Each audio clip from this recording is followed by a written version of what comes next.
نحمده ونصلي ونسلم على رسوله الكريم أما بعد فأعوذ بالله من الشيطان الرجيم بسم الله الرحمن الرحيم اهدنا الصراط المستقيم صدق الله العلي العظيم یا ایھا الذین آمنوا. اس آیت پر چلنے سے پہلے ایک بات مجھے یاد آئی، وہ عرض کر دوں کہ انعام یافتہ لوگ جو ہیں وہ 4 بیان ہوئے: انبیاء، صدیقین، شہداء اور صالحین. اور سورہ فاتحہ میں ہم یہ کہتے ہیں اہدنا الصراط المستقیم، اے پروردگار تو ہمیں سیدھے راستے پر چلا.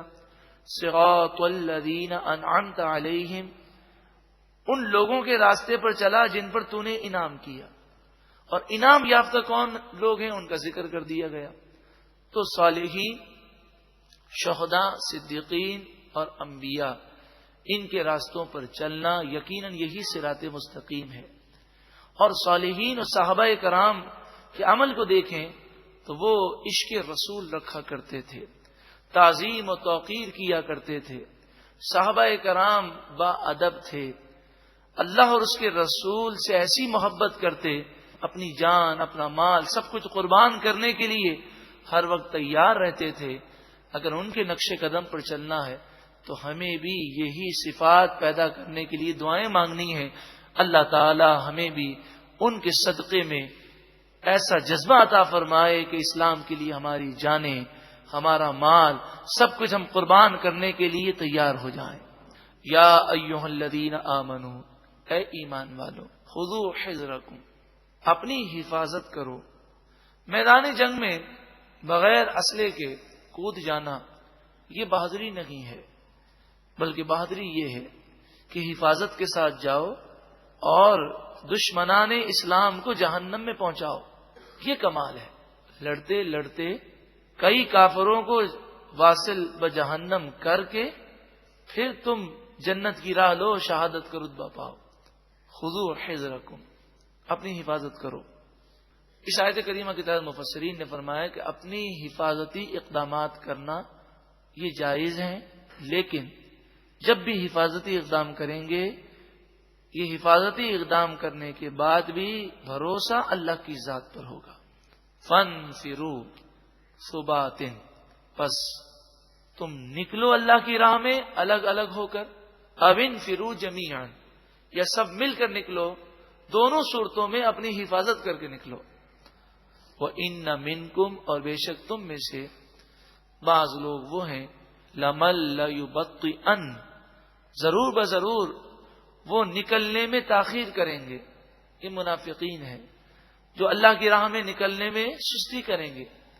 فَإِنْ أَصَابَتْكُمْ مُصِيبَةٌ، پھر اگر تم پر کوئی مصیبت آ جائے، میدان جنگ میں تمہیں شکست ہو جائے یا زخم آ جائیں، قَالَ، تو وہ منافق کہتا ہے جو بظاہر حضور کے پیچھے نماز پڑھ رہا ہے، بظاہر کلمہ گو ہے، لیکن دل سے حضور پر ایمان نہیں لایا. اول تو وہ جہاد میں نہیں گیا، اور پھر پیچھے رہ کر جب دیکھتا ہے مسلمانوں پر مشکل آ گئی تو وہ کہتا ہے قد انعم اللہ علی اذ لم اکن معہم شہیدا، اللہ نے مجھ پر احسان فرمایا، اللہ کا شکر ہے کہ میں ان کے ساتھ میدان جنگ میں حاضر نہ ہوا، ورنہ مجھے بھی مشکل پہنچتی. یعنی افسوس نہیں کرتا کہ شہادت کا رتبہ میں نہ پا سکا، میں اللہ کی راہ میں نہ نکل سکا، بلکہ خوشی ہوتی ہے کہ اچھا ہوا میں نہ گیا. وَلَئِنْ أَصَابَكُمْ فَضْلٌ مِّنَ اللَّهِ، اور اگر تمہیں کوئی اللہ کی طرف سے فضل پہنچ جائے، مال غنیمت مل جائے، فتح مل جائے، لَيَقُولَنَّ، ضرور بضرور وہ کہتا ہے كَأَن لَّمْ تَكُن بَيْنَكُمْ وَبَيْنَهُ مَوَدَّةٌ، اور اس کے کہنے کا اسٹائل ایسا ہے، انداز ایسا ہے، یہ بتاتا ہے کہ اس کی اور تمہاری کوئی دوستی نہیں ہے. اس وقت اس کی دشمنی ظاہر ہو گئی کہ تم پر مصیبت آئی تو اپنی جان کے لیے خوش ہو رہا ہے، تمہاری اسے پرواہ نہیں. اور اگر تمہیں فضل ملا تو اس کی خوشی نہیں کہ تمہیں فتح مل گئی، بلکہ افسوس اس بات کا ہے کہ میں کیوں میدان جنگ میں نہ گیا، مال غنیمت ملتا. یا لیتنی کنت معہم، کہتا ہے ہائے افسوس، کاش میں مسلمانوں کے ساتھ ہوتا میدان جنگ میں، فافوز فوزا عظیما، ضرور میں بہت بڑی کامیابی پا لیتا اور خوب مال غنیمت حاصل کرتا۔ منافقین کے بارے میں یہ بات آپ اچھی طرح سمجھ لیجئے کہ منافقین کو جب یہ یقین ہوتا، غالب گمان ہوتا کہ مسلمانوں کو فتح ہو جائے گی تو وہ جنگ میں جاتے، اور جب ذرا بھی شک ہوتا تو وہ جنگ میں نہ جاتے، آگے پیچھے ہونے کی کوشش کرتے۔ اور کبھی کبھی ایسا ہوتا کہ وہ یہ سمجھتے مسلمانوں کو فتح ہو جائے گی، لیکن اس جنگ میں مشکلات آتی تو پھر بڑا افسوس کرتے کہ ہمارے اندازے غلط نکل گئے، کاش ہمیں کوئی سمجھدار آدمی حالات کا تجزیہ کر کے بتا دیتا کہ اس وقت جنگ میں جانے میں تمہارے حق میں بہتر نہیں ہے، بلا وجہ ہمارے کئی آدمی مارے گئے۔ فَلْيُقَاتِلْ فِي سَبِيلِ اللَّهِ الَّذِينَ، بس ان لوگوں کو اللہ کی راہ میں جہاد کرنا چاہیے، یشرون الحیات الدنیا بالآخرہ، جنہوں نے آخرت کے بدلے دنیا کی زندگی کو بیچ دیا، وہ دنیا کی زندگی کی وقت نہیں رکھتے، وہ آخرت کو حاصل کرنا چاہتے ہیں، انہیں اللہ کی راہ میں جہاد کرنا چاہیے۔ وَمَن يُقَاتِلْ فِي سَبِيلِ اللَّهِ، اور جو کوئی اللہ کی راہ میں جہاد کرے، فَيُقْتَلْ، پس اگر قتل کر دیا جائے، او یغلب، یا وہ فتح پا جائے، غالب ہو جائے، تو یہ اسلام کتنا پیارا مذہب ہے، اس میں جہاد کرنے میں کبھی شکست ہے ہی نہیں۔ پہلی صورت میں یہ نہیں فرمایا شکست کھا جائے، بلکہ فرمایا قتل کر دیا جائے، شہید ہو جائے، اور دوسری صورت میں فرمایا یغلب، وہ فتح پا جائے۔ تو ہر صورت میں مسلمان کامیاب ہے، اگر جنگ جیت جائے تو غازی ہے، اور ہار جائے اور شہید ہو جائے تو شہید ہے۔ ہر صورت میں مسلمان کبھی ناکام نہیں ہے۔ فَسَوْفَ نُؤْتِيهِ أَجْرًا عَظِيمًا، بس ان قریب ہم اسے اجر عظیم دیں گے۔ وَمَا لَكُمْ لَا تُقَاتِلُونَ فِي سَبِيلِ اللَّهِ، اور تمہیں کیا ہو گیا کہ تم اللہ کے راستے میں جہاد نہیں کرتے؟ مکہ مکرمہ میں مسلمان مظلوم پھنس گئے تھے، اور مدینہ شریف میں جو لوگ تھے ان میں سے بعض جہاد کرنے میں آگے پیچھے ہو رہے تھے۔ تو مکے میں کمزور مسلمان ہیں، ان پر کافر ظلم کر رہے ہیں، تو فرمایا تمہیں کیا ہو گیا اے مسلمانوں، تم ان کافروں کے خلاف جہاد نہیں کرتے؟ وَالْمُسْتَضْعَفِينَ مِنَ الرِّجَالِ وَالنِّسَاءِ وَالْوِلْدَانِ الَّذِينَ يَقُولُونَ، حالانکہ حال یہ ہے کہ کمزور مرد، عورتیں اور بچے وہ یہ پکار رہے ہیں، ربنا، اے ہمارے رب، اخرجنا، تو ہمیں نکال، من هذه القرية الظالم اهلها، اس بستی سے جس کے رہنے والے ظالم ہیں، تو ہمیں یہاں سے نکال دے۔ وہ دعائیں مانگ رہے ہیں، مسلمانوں کو پکار رہے ہیں، لیکن مسلمان آگے بڑھ کر انہیں کافروں کے ظلم سے بچانے کو تیار نہیں ہے۔ وَاجْعَلْ لَنَا مِن لَّدُنْكَ وَلِيًّا، وہ یہ دعائیں کرتے ہیں، اے پروردگار ہمارے لیے اپنی طرف سے کوئی دوست مقرر کر دے۔ وَاجْعَلْ لَنَا مِن لَّدُنْكَ نَصِيرًا، اور ہمارے لیے اپنی طرف سے کوئی مددگار مقرر کر دے۔ بتائیے اس فوج کا کیا فائدہ کہ مسلمانوں میں 57 اسلامی ملک ہیں، اور اگر آپ ہر ملک کی فوج کو کیلکولیشن کریں اور ٹوٹل کریں تو 57 اسلامی ممالک کی فوجیں 2 کروڑ سے اوپر ہوتی ہیں۔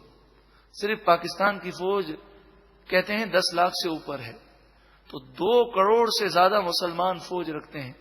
ایٹمی طاقت ہے مسلمانوں کے پاس، تیل، ہیرے جواہرات کی دولتیں ہیں۔